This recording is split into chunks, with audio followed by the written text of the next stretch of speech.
नमस्कार, शाम के 7 बजने वाले खबर दमदार के इस वक्त के बुलेटिन के साथ हाजिर हूं मैं अनुपम।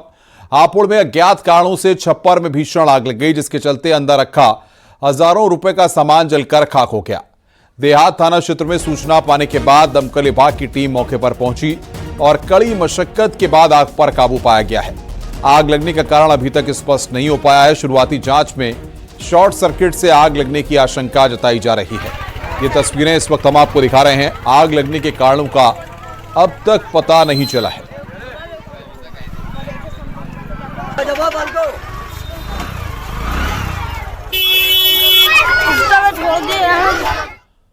बदायूं में पुराने टायरों के गोदाम में भीषण आग लग गई। दमकल की टीमों ने 2 घंटे के बाद मशक्कत के बाद आग पर काबू पाया। गनीमत रही कि कोई बड़ा हादसा नहीं हुआ। सदर कोतवाली क्षेत्र के कबूलपुरा में मुस्तफागंज निवासी शारिक का पुराने टायर्स का गोदाम है। टायरों के पास लकड़ियां भी पड़ी हुई थीं। बीती रात करीब 2:30 बजे अचानक किसी तरह आग लग गई और देखते ही देखते आग ने विकराल रूप ले लिया था।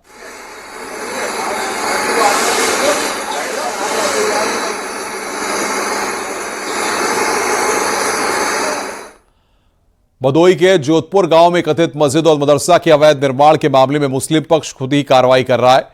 अब मुस्लिम पक्ष स्वेच्छा से निर्माणाधीन भवन के कुछ हिस्से को तोड़ रहा है। बीते दिनों कलेक्ट्रेट पर हिंदू पक्ष के लोगों ने प्रदर्शन कर आरोप लगाया था कि यह मस्जिद अवैध तरीके से बनाई जा रही है। वहीं मुस्लिम पक्ष का कहना है कि यहां मस्जिद का निर्माण नहीं हो रहा है, बच्चों की पढ़ाई के लिए इस भवन बनवाया जा रहा है।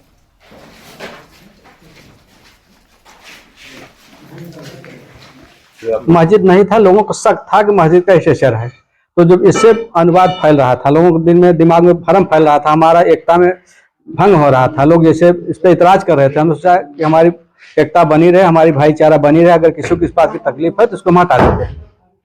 हमारा मकसद ऐसा नहीं था, मकसद था कि बच्चे इसमें ट्यूशन करेंगे। प्रशासन भी यहाँ पे आई। हाँ, प्रशासन भी आई, लेकिन किसी को कोई दबाव नहीं, अपने मर्जी से हम उसको हटा ले रहे हैं ताकि आपस में सौहार्द बना रहे। ग्रेटर नोएडा के थाना बिसरक थाना क्षेत्र ने 1.5 साल की बच्ची के किडनैपिंग मामले में कार्रवाई करते हुए खुलासा किया है। साथ में काम करने वाली घरेलू सहायिका रेनू ने रीता के बच्चे की किडनैपिंग की साजिश रची। रेनू ने दूसरे पति के साथ मिलकर 1.5 साल की बच्ची के किडनैपिंग की योजना बनाई। 16 मार्च को किडनैपिंग की घटना हुई। पुलिस 150 ईंट भट्टों की तलाशी ली। 200 के करीब सीसीटीवी देखे। आरोपी महिला रेनू अपने पहले पति को छोड़ देवर के साले के साथ भागकर नोएडा आई थी। पुलिस ने किडनैपर रेनू और उसके दूसरे पति दिनेश को गिरफ्तार कर लिया है और बच्ची को सकुशल बरामद कर लिया है।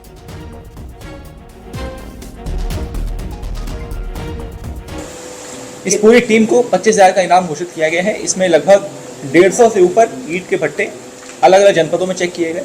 लगभग 200 के ऊपर सीसीटीवी कैमरे अलग अलग जनपदों में देखे गए हैं इनके रूट ट्रैकिंग के लिए। कई सारे मोबाइल नंबर लिस्टिंग पे लिए गए, जिसमें हम लोग को ये सब इनपुट मिले और 1.5 साल की बच्ची को सकुशल पुलिस द्वारा संरक्षण में ले लिया गया। वजह क्या बताई गई? जो रेनू है उसकी उम्र लगभग 46 वर्ष है और दूसरा पार्टनर है दिनेश, उसकी उम्र लगभग 32 वर्ष है।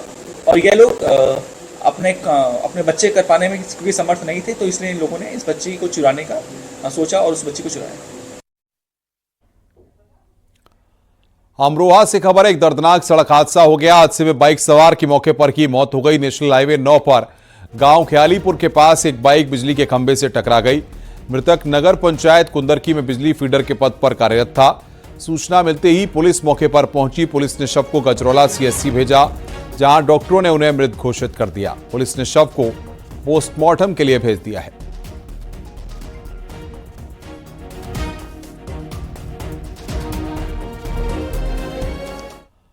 अमरोहा पुलिस ने एक ऐसे गिरोह का भंडाफोड़ किया है जो इको वैन में सवारी बिठाकर लूट की वारदात को अंजाम देता था। पुलिस ने 6 आरोपियों को गिरफ्तार किया है। चोरी के सोने के गहने, नकदी, फर्जी आधार कार्ड और फर्जी नंबर प्लेट वाली एक कार बरामद की है। मामला 9 मार्च का है, जब हसनपुर निवासी सुरमित कुमार गुप्ता की पत्नी रेशु गुप्ता और 2 बेटियां इस गिरोह का शिकार हुई। आरोपियों ने उन्हें इको वैन में बैठाया और धोखे से बैग से सोने के गहने और नकदी चुरा ली। फिर उन्हें पेट्रोल पंप के पास छोड़कर फरार हो गए। पुलिस ने ऑपरेशन दृष्टि के तहत 22 मार्च को गजरौला तिराहा हसनपुर से आरोपियों को पकड़ा है। आरोपियों में रिंकू, आकिल, विकास उर्फ मीनू, मीला और श्वेता और सुनार ललित वर्मा शामिल हैं।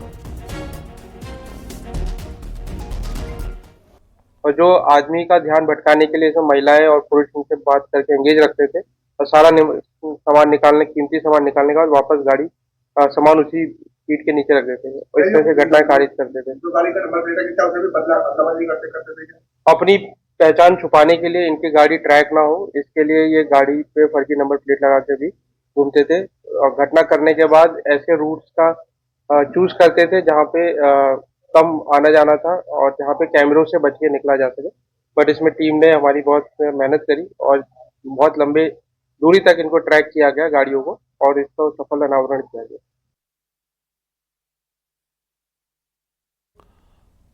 बरेली में एक ईंट भट्टे पर बड़ा हादसा हो गया। हादसे में एक मजदूर की मौत हो गई और 4 मजदूर गंभीर रूप से घायल हो गए।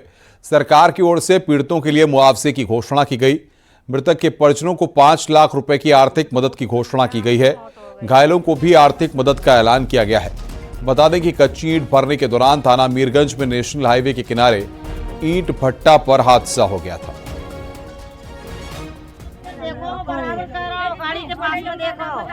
यहाँ पर 300 रुपये मिलते हैं। जो खतरे से बाहर बताया जा रहा है और एक जो है छोटे लाल पुत्र मुनि जो है वो ग्राम धनेटा का रहने वाला है, थाना वो फतेहगंज का, उसकी दमने से मृत्यु हो गई है। तो जो शासन के अनुमन्य आदेश हैं जो लाभार्थ दिए जाने हैं उसके अंतर्गत हम लोग कार्रवाई कर रहे हैं और अभी एसडीएम मीरगंज के द्वारा ये अवगत कराया गया है कि उसके नाम से ज़मीन भी है, कृषक भी था उसके नाम से, हाँ ज़मीन भी है खेती वाली, तो उसके अंतर्गत जो मुख्यमंत्री कृषक कल्याण योजना के अंतर्गत उसको 5 लाख रुपये हम लोग धनराशि दे दें। लखीमपुर खीरी में एंटी करप्शन ने एपीओ को धर दबोचा। कुंभी ब्लॉक में तैनात एपीओ मधुर गुप्ता को एंटी करप्शन टीम ने 50,000 रुपए घूस लेते गिरफ्तार किया है। वर्धान थाने में पुलिस को एंटी करप्शन ने एपीओ को सुपुर्द कर दिया। तो 50,000 रुपए घूस लेते यहां पर गिरफ्तार किया गया है। बड़ी खबर हम आपको बता रहे हैं, घूस लेते रंगे हाथ एपीओ को गिरफ्तार किया गया है। कुंभी ब्लॉक में तैनात था एपीओ मधुर गुप्ता।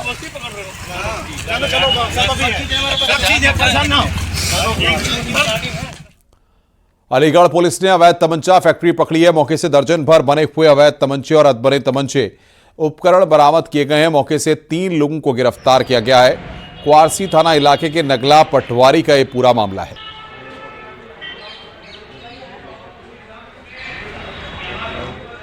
पुलिस ने 3 आरोपियों को पकड़ा है। अलीगढ़ में पुलिस को बड़ी सफलता मिली है। अवैध तमंचा फैक्ट्री पकड़ी गई है।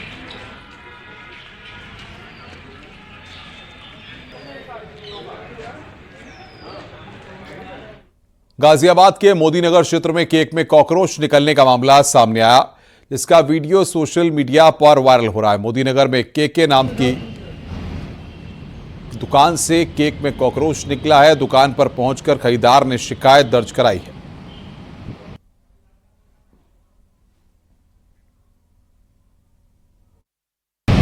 तो जब खाने के बाद में देखा तो नीचे भाई कहने लगा थोड़ा सा कि चॉकलेट नीचे भी लगा रखी है। तो देखा तो मैं कहा चॉकलेट, तो चॉकलेट तो थी नहीं भाई साहब इसमें निकली भाई साहब कॉकरोच। किस टाइम लिया था ये केक? भैया बिल है मेरे पास, बिल में टाइम वगैरह सब चीज़ होगा इसमें। ये 12:54 पे लिया वैसे। तो क्या अब से पहले भी ये केक यहाँ से लिए हैं? हाँ जी, अब से पहले भी कोई शिकायत? ग्रीन रोल खाने आते हैं यहाँ पे, सब चीज़ हम यहीं पे आते हैं हर बार। सहारनपुर में दिल दहला देने वाली घटना सामने आई। बीजेपी नेता योगेश रोहिला ने अपनी पत्नी और 3 बच्चों को गोली मार दी। घटना में तीनों बच्चों की मौके पर ही मौत हो गई, जबकि पत्नी को इलाज के लिए रेफर किया गया। पुलिस टीम ने आरोपी भाजपा नेता रोहिला को गिरफ्तार मौके से कर लिया है। जिले के सभी वरिष्ठ अधिकारी मौके पर पहुंचे। कहा जा रहा है कि अवैध संबंध के शक में पति ने पत्नी को गोली मारी है। इसी घरेलू कलह में अपने तीनों बच्चों को भी गोली मारी।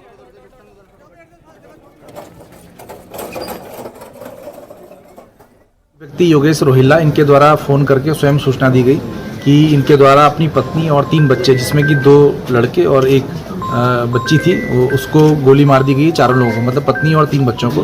और इसके बाद इसके द्वारा बताया गया कि ये यहाँ पे अपने गांव में है, घर में है। पुलिस जब मौके पर पहुंची तो ये पता चला कि ये जो अभियुक्त है इसके द्वारा अपनी पत्नी और 3 बच्चों को गोली मार दी गई है। और जब इससे पूछा गया तो इसके द्वारा बताया गया कि अपनी पत्नी के चरित्र को लेकर ये परेशान था, इस वजह से इसने अपनी लाइसेंसी पिस्टल से इन चारों को गोली मार दी। कानपुर देहात के विजयरा गांव की रहने वाली पूजा ने पति की प्रताड़ना से तंग आकर कीटनाशक पी लिया। जहर पीने के बाद वो न्याय की मांग के लिए सीधे थाने पहुंच गई। थाना प्रभारी कालीचरण ने महिला की स्थिति देखते हुए तुरंत कार्रवाई की। पूजा ने बताया कि उसका पति मनोज अक्सर और उसके बच्चों के साथ मारपीट करता है। आज भी मारपीट की घटना हुई जिसमें बच्चे अपनी जान बचाकर खेतों में छुप गए। इसके बाद पूजा ने राजपुर के एक मेडिकल स्टोर से कीटनाशक खरीदा और उसे पी लिया। थाना प्रभारी ने महिला कांस्टेबल की मदद से पूजा को तुरंत प्राथमिक स्वास्थ्य केंद्र राजपुर पहुंचाया। वहां चिकित्सकों ने नमक और शैंपू का पानी देकर प्राथमिक उपचार शुरू किया। गंभीर स्थिति को देखते हुए जिला अस्पताल रेफर कर दिया गया है। थाना प्रभारी कालीचरण ने बताया कि महिला के स्वस्थ होने और उनकी शिकायत मिलने के बाद पति के खिलाफ कानूनी कार्रवाई की जाएगी।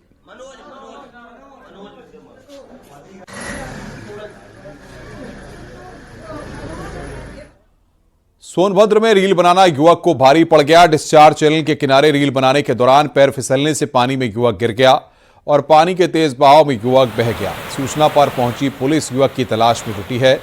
अनपरा थाने के डिबुलगंज की घटना है।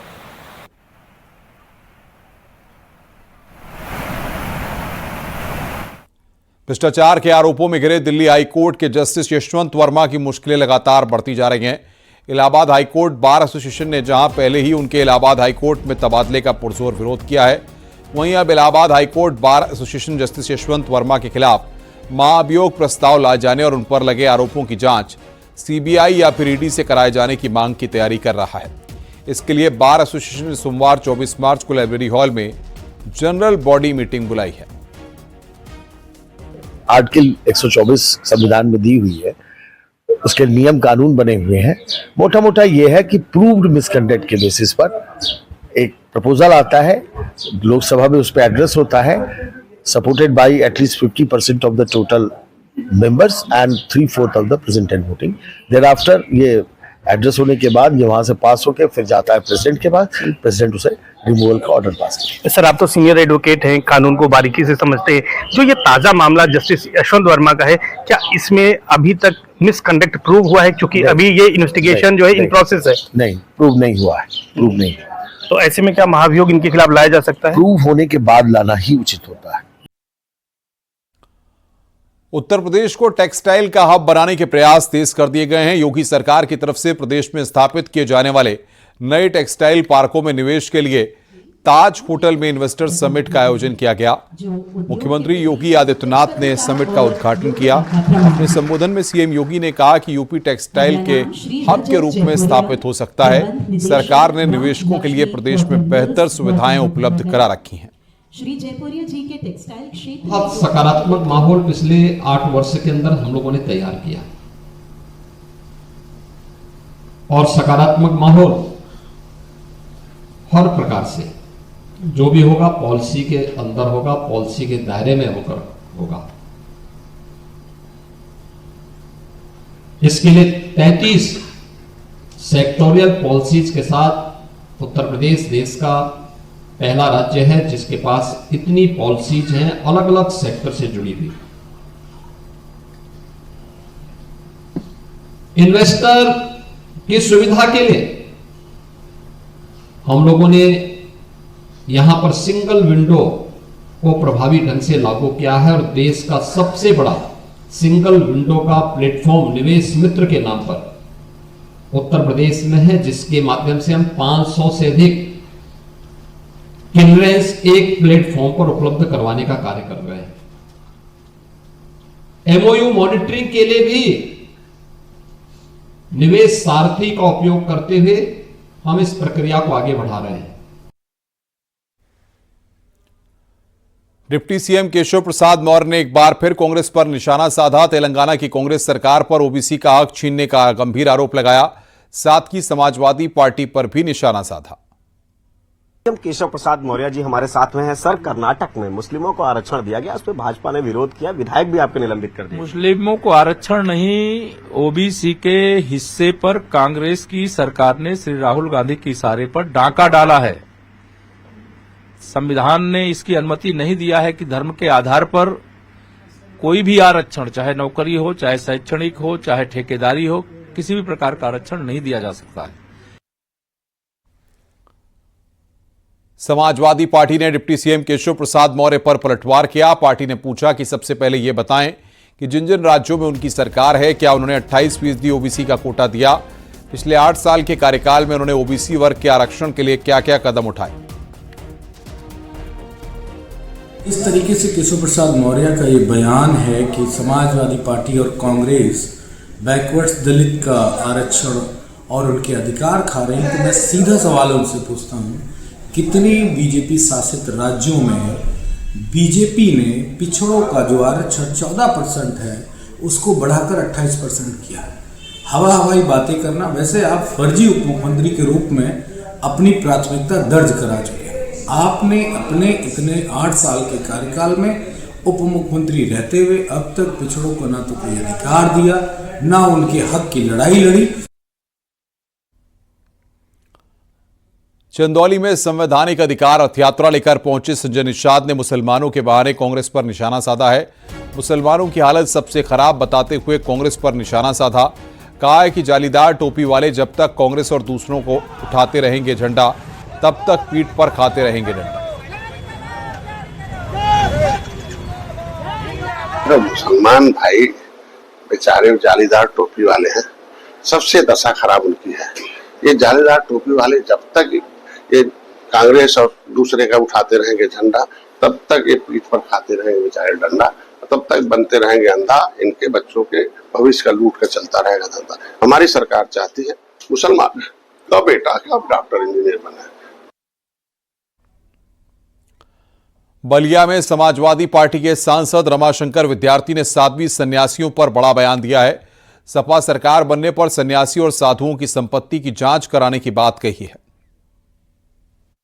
कभी भी धन अर्जित करता नहीं, लेकिन एक नया ट्रेड शुरू हो गया है कि कोई भी साध्वी या सन्यासी ये भगवान को धोखा दे रहे हैं।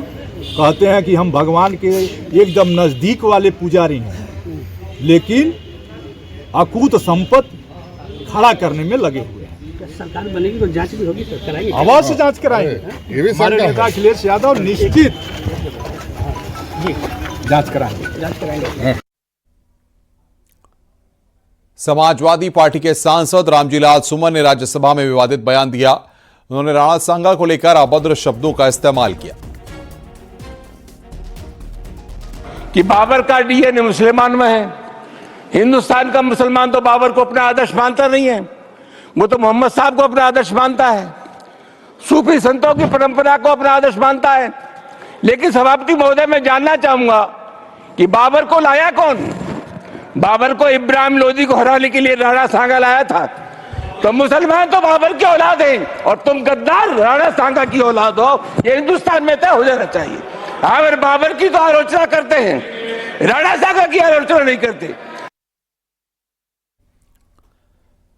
राजस्थान में बीजेपी विधायक और राणा सांगा के वंशज महाराज विश्वराज सिंह मेवाड़ ने सपा सांसद रामजीलाल सुमन पर हमला बोला। उन्होंने सोशल मीडिया प्लेटफॉर्म एक्स पर पोस्ट कर लिखा कि संसद में ऐसे लोग भी पहुंचते हैं, ऐसे लोगों से महाराणा सांगा को कोई प्रमाण पत्र की जरूरत ही नहीं है, मगर सदन की गरिमा और हमारे इतिहास में से एक महान व्यक्तित्व के खिलाफ अपमानजनक टिप्पणी करने पर कड़ी कार्रवाई की जरूरत है।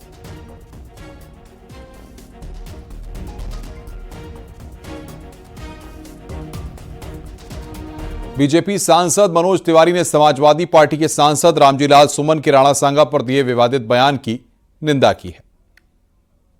लोगों का इस देश की संस्कृति से प्रेम नहीं है, वो वोट बैंक की राजनीति करते हैं, वो किसी के नहीं है। तो ऐसे लोगों का बयान हम उसका कंडेम करते हैं, उसकी निंदा करते हैं। और इस समय भारत जिस तेजी से विकसित होने की तरफ बढ़ रहा है, ऐसे ही पार्टियों के कुछ लोगों के कारण उनकी पार्टी रसातल में जा रही है। जो जन भावना को नहीं समझ पाया है, उसका पतन होना निश्चित है। इस तरह की बात करने वाले लोग, मैं मानता हूं कि वो देश के मित्र नहीं है। राज्यसभा सांसद सुधांशु त्रिवेदी आज अयोध्या पहुंचे, जहां पर एक निजी कार्यक्रम में उन्होंने भाग लिया। अयोध्या पहुंचे सुधांशु त्रिवेदी ने अयोध्या में विपक्ष पर जमकर हमला बोला। राज्यसभा सांसद ने कहा कि जो लोग रामलला को प्रणाम करने नहीं गए थे, वही लोगों ने महाकुंभ में स्नान नहीं किया। वही लोग औरंगजेब का गुणगान करते हैं। गुलामी वाली मानसिकता के विष को निकालने की जरूरत है।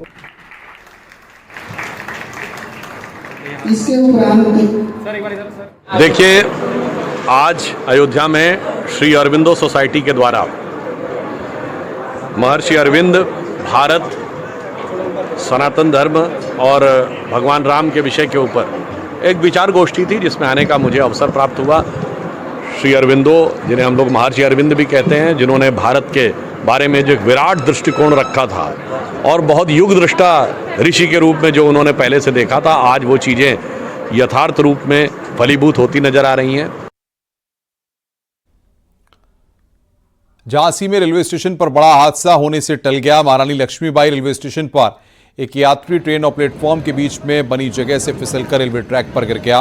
ट्रेन में चढ़ने की कोशिश करने लगा, अचानक पैर फिसलने से यात्री ट्रेन के नीचे आ गया। गनीमत रही कि मौके पर जीआरपी जवान ने लोको पायलट को सूचित कर ट्रेन को चलने से रोका। जीआरपी जवान सतीश ने दूसरे यात्रियों की मदद से ट्रेन के नीचे पटरी पर गिरे यात्री को सुरक्षित बाहर निकाला। महारानी लक्ष्मीबाई रेलवे स्टेशन की घटना है।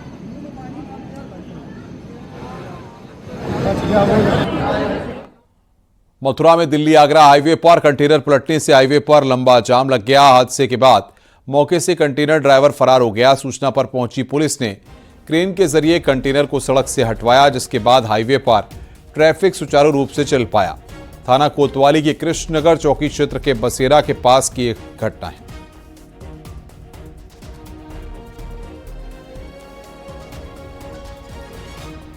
बुलंदशहर में एक दर्दनाक सड़क हादसा हो गया। तेज रफ्तार ट्रैक्टर ट्रॉली से ट्रॉली अचानक से अलग हो गई, इसके चलते ट्रॉली पलट गई। इस हादसे में महिलाओं और बच्चों सहित 24 लोग घायल हो गए। बताया जा रहा है कि सभी लोग ट्रैक्टर ट्रॉली में सवार होकर गांव पौंडरी से हापुड़ की ओर जा रहे थे। जैसे ही ट्रैक्टर ट्रॉली कुड़वल बनारस के पास पहुंची, यह हादसा हो गया। सभी घायलों को जिला अस्पताल में इलाज के लिए भर्ती कराया गया है।